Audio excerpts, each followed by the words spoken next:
All right. Well, we've had our appetizer. Now we're ready for our main course. One of the great things about a program like this is you get to reach out to people. This is a very dear friend of mine. We worked together back 2004. Guy Golan. He has a PhD from the University of Florida. He's an expert in public relations, public diplomacy, international communication. He's done an incredible amount of just really interesting, well-cited research, a well-respected authority on public diplomacy. And he's here today, though, to talk to us primarily about his book, new book, My Brother's Keeper, The Complicated Relationship Between American Jews and Israel. So, Guy, thank you, and tell me, why is it so complicated? Thanks for having me, Kirby. It is very complicated. The population of the Jewish world is evenly divided almost between American Jews and Israeli Jews. And while they both are viewed under one umbrella, the two groups could not be more different than one another. Yeah, so Donald Trump sort of routinely says things like, and I think I have the exact quote, maybe not perfect, maybe I'm paraphrasing a little, but any Jewish person who votes for Kamala or a Democrat should immediately have their head examined. And then he followed with, the Democrats hate Israel. Tell me what's going on there. Well, Trump is a quote machine. But what Donald Trump cannot understand is that how is it possible that he was one of the most friendly presidents to Israel ever? He brought peace to Israel through the Abraham Accords with Bahrain and the United Arab Emirates. He recognized the Golan Heights as a part of Israel. He moved the embassy to Jerusalem, the U.S. embassy to Jerusalem. Mm-hmm. And he's done so much for the state of Israel, and yet the majority of American Jews will not vote for him.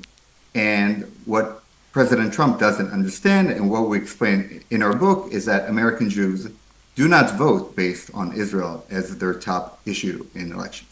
So what is driving their voting behavior then? If not Israel, then what's guiding their voting behavior, and why not Israel? Well, it's very simple. Just like everybody else, people vote based upon their identity and their group identity. So American Jews view themselves primarily as liberals, as progressives, as people who are working hard to make the world better, more equitable, and allows all minorities to be protected, including themselves. There's a long reason for this, and we cover this in the book. So, but what happens on October 7th? There's the attack on Israel, then there's the military response, and there's the follow-up. And does that change everything? Because it seems like the blurring of the identity. Was there a blurring of the identity? Don't let me put words in your mouth. Well, it's a really, really good question. So just to give a little context to how American Jews vote, okay? There are roughly somewhere around 7 to 8 million American Jews in the U.S. They live in a very small number of states and large cities. So the largest Jewish populations are in California, New York, New Jersey, and Florida. And American Jews, about 70 to 80% of them will vote for Democrats, and 20 to 30 will vote for Republicans. And you would think, and this varies and oscillates based on different things, such as who the candidate is and what is going on in the world. You would think that, forget October 7th, which was an absolutely catastrophic event, you would think that the backlash on college campuses and the fact that anti-Semitism is on the rise across America's biggest cities and largest college campuses, so-called elite universities, that would draw Jews to not support the Democratic Party and support the Republican Party, who's much more openly pro-Israel. And despite all of that, we currently see no evidence of a great political shift. So one of this maybe helps to place some of the politics around this issue into place. So after October 7th and the follow-up and to the protest on college campuses, it felt like maybe on the Democratic side, and especially for Joe Biden, he had to decide between younger, progressive, pro-Palestinian voters and a Jewish base that was part of a Jewish voting bloc that was part of his base that was really important historically to the Democratic Party and very supportive of the Democratic Party. But maybe that trade-off wasn't clear? Or No, maybe it wasn't as was. obvious to me as, or maybe I was trying to read into it that, right, if you go too far in support of Palestine on this issue, you lose some of your Jewish voters, and it's not easy to just say, oh, we're losing younger voters on this issue because you have it's a trade-off. It's not just an obvious loss of likely supporters. Well, here's where it gets really interesting. Israel, in many ways, serves as a metaphor for a larger debate that is happening within the Democratic Party. So if you look at support for Israel, public opinion polls, the Democratic Party, the mainstream Democratic Party, is steadfast in its support of Israel. Steadfast. I mean, Joe Biden identified himself as an avid Zionist. He is pro-Israel in every way, shape, and form. But within the progressive wings of the party, there are voices who don't recognize Israel as a legitimate country, not based on policies as much as they view Israel as a colonial nation that was artificially created by European empires and brought to the Middle East. The argument that's happening within the Democratic Party is happening within the American Jewish community, where you have older and more religious Jews who are steadfast in their Zionism, in their support for Israel, while the younger and less religious folks are not so in favor of the state of Israel and its policies. Okay, so then enter in, if we have Joe Biden, who seems to be steadfast in his support, enter in Kamala Harris, and does that change the dynamic? Are things pretty stable? Are we looking at it? I mean, is that a reset for this relationship? I don't think anybody knows. I don't think anybody really knows what Kamala Harris believes in. Right now, we're getting the campaign Kamala Harris. She is a progressive from California with a very liberal voting record. So far, her public sentiments as vice president have been pro-Israel, but at the same time that Kamala Harris, after October 7th, was speaking in favor of Israel and its right to protect itself, her daughter was raising money for Gaza on Instagram. So here you go again, a generational conflict, a conflict between the establishment and the progressive left, and again, an argument that's happening within Jewish community. And all of us have seen footage of American Jews who are protesting for the Palestinian side and against Israel. Mm-hmm. Yeah, so let's talk a little bit about the protest as well, because I mean this also maybe even if you give the best intentions to the protesters, it also opens up this Pandora's box of anti-Semitism, and how do we deal with that? What's the best way for politics to come in and deal with this issue? Well, there is a virus of anti-Semitism, and that virus, people always think that anti-Semitism is coming from the right. And maybe that was true, maybe 100 years ago. But in the last 10, 20 years, the virus of anti-Semitism is coming from the far, far left. Neo-Marxist, post-colonial scholars who pretty much blame the United States, they blame capitalism, and they blame the Jews, obviously, for all the ills and injustices in the world. The craziest thing that we've seen in the last year is a strange coalition between pro-jihadist protesters who share zero values with the left and with progressives. So the so-called queers for Palestine as a metaphor, right? You have people who, if they went to the Middle East, they would be executed. But they're joining forces with the jihadists against Israel, burning American flags, burning Israeli flags on the streets of New York, and across college campuses. Yeah, one of the interesting things on the college campus side of things that always struck me is that it didn't seem to be as widespread as it was made out in the news media coverage of it because of where it happened, because it happened in places where the New York Times has easy coverage, where national media has easy coverage. Is that just my impression, or is there something? Is that right? Was this widespread across college campuses, or was it really focused at these elite universities where the politics are different, say, than at Texas A&M or Texas Christian University? Yeah, well, first of all, the students don't support these people. I mean, this is a very, very small minority of students. They're violent, they are loud, they use very abrasive means, and they are viral on social media. But if you look at their approval rating, I mean, and every single public opinion poll across the last 5 years, 10 years, 20 years, the vast majority of Americans support Israel and view Israel as a strong ally of the United States.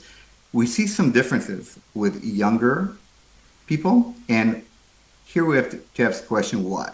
Why is it that somebody goes to a university, their parents work so hard to get them in, and they go into the university and they come out with a new worldview. And in this worldview, again, the United States is evil, the Jews are evil, Israel is evil, Starbucks is evil. There's a reason for it. It's not just happening randomly, and it's primarily happening in large metropolitan cities, universities in California, New York, Philly, Boston, etc. Mm-hmm. So on the other side of the political aisle, though, there's this weird alliance between evangelical Christians and support for Israel. Maybe it's not alliance is a good word, I think. Can you explain this to me? Because it's always struck me as odd. I think I have an understanding of it, but I think you can explain it better than I can. Well, we have 2 chapters in our book just about it. One chapter is called Why Do Christian Zionists Love Israel? Mm-hmm. And the other chapter is Why Do American Jews Distrust Christian Zionists? So again, it goes to show you that American Jews are primarily and first and foremost Democrats before they are supporters of Israel.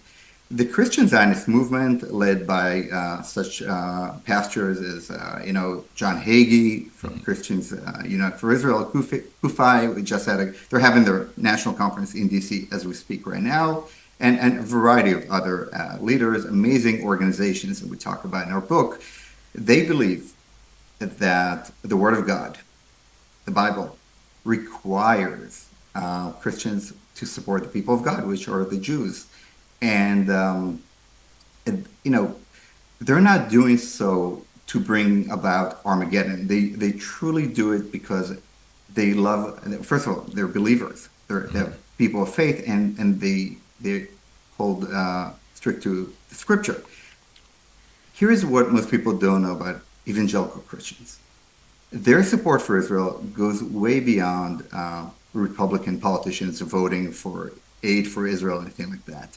Christian Zionists are at the forefront of fighting the BDS movement, which aims to delegitimize Israel.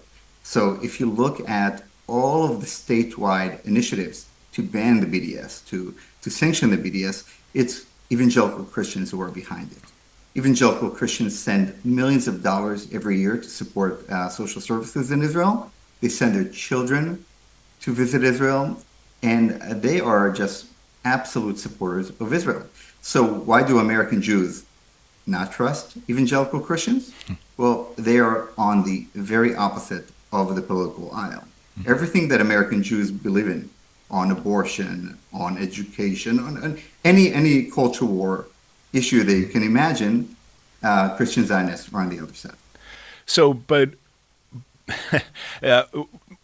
thinking about going forward and moving forward, I think what I hear you saying is this is unlikely to really shift, that because American Jews are fundamentally different, because they grow up in a different environment, because they have a different educational experience, because they are liberal, they are unlikely to support to be as strong pro-Israel, especially the younger generations of these groups, and that so we're not going to see this break up anytime soon. We're not going to see American Jews move into the Republican camp at a higher rate. They're probably going to stay Democrats, and they're going to remain supporters of the Democratic Party going forward, maybe even more so, but at the same time, they may become less supportive of Israel over time.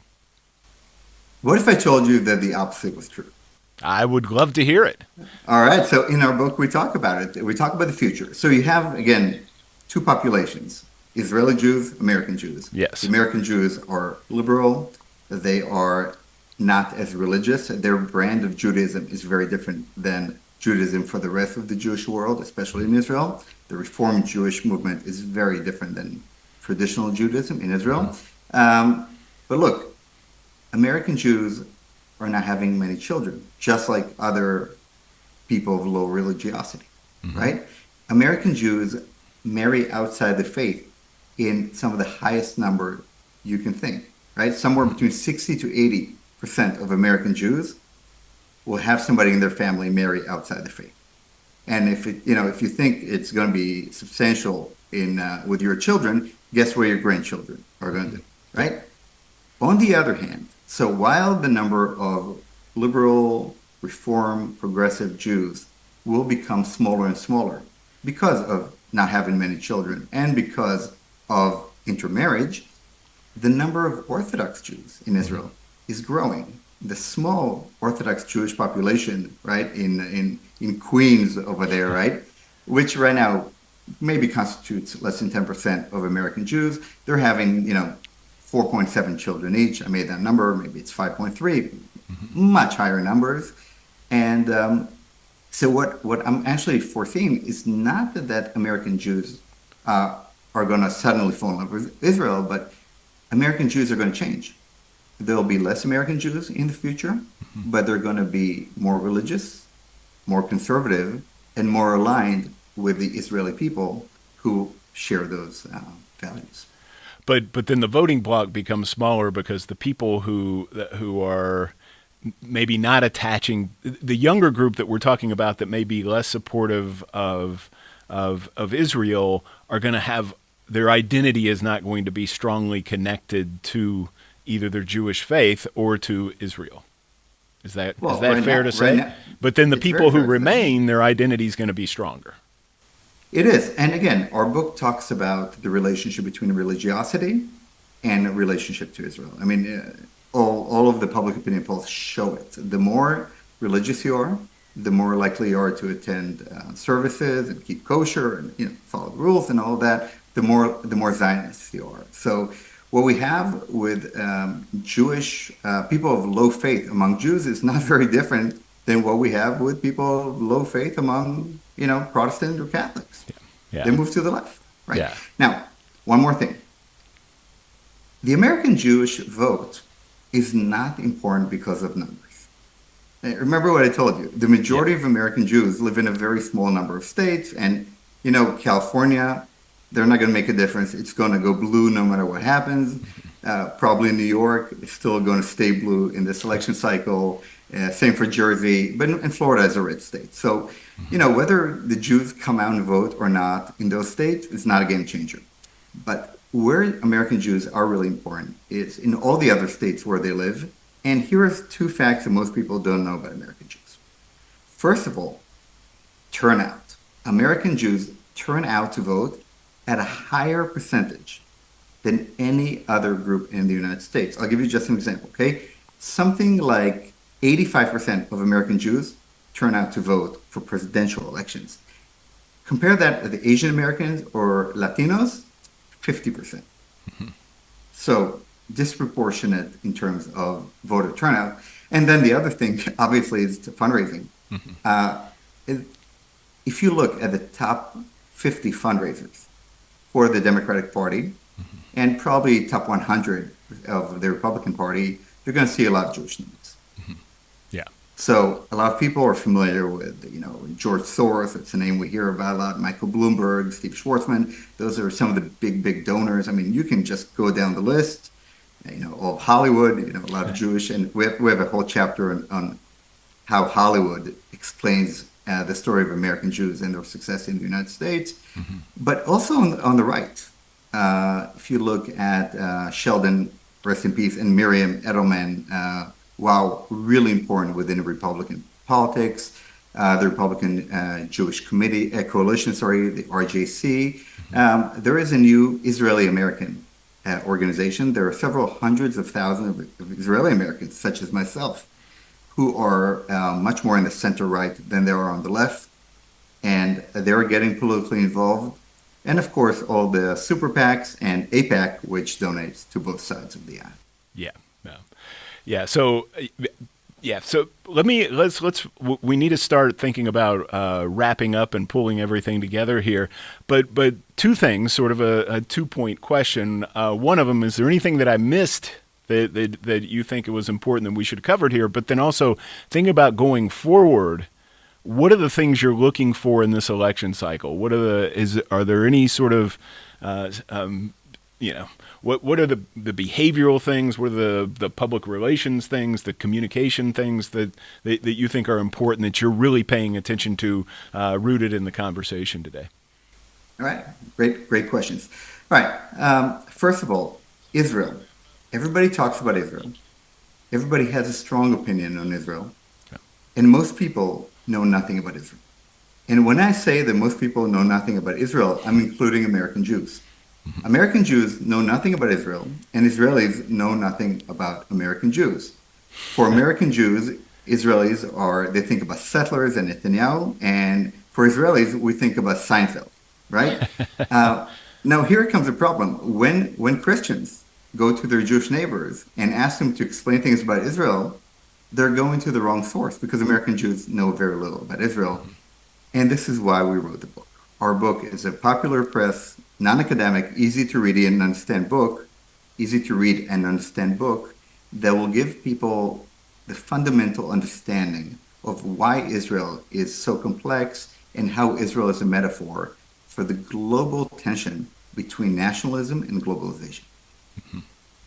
Yeah. Now, what am I looking for in this election? When Barack Obama first ran, right? And I'm going to say Barack Hussein Obama. Many people were curious, or how are the Jews going to react? And the answer is, they voted for him at the highest level, 78%. I think only Al Gore got 79, if I'm not mistaken, right? Mm-hmm. So Obama received all of the support, financial turnout, voting, 78% from American Jews.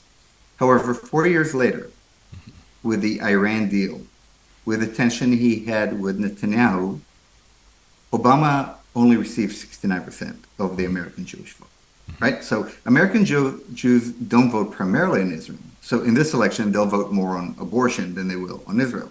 Right. However, I do think that there is a potential that we are going to see let's say 3 to 5% shift in voting behavior amongst American Jews. And that may be enough in some battleground congressional races, maybe Senate-wide race, potentially presidential, to make a difference. Yeah, this is such a highly competitive environment, such a close election cycle in terms of, and the numbers seem to move so little. All the movement matters, and so I thank you for pointing that out. Also, thank you for your time. It's great to catch up with you, and great to see you again. It's been far too long. Yeah, I hope that it's a great book. I hope that people pay attention. Thank you, Guy Golan, for sharing your time. Thank you so much for having me. All right, appreciate it. A pleasure.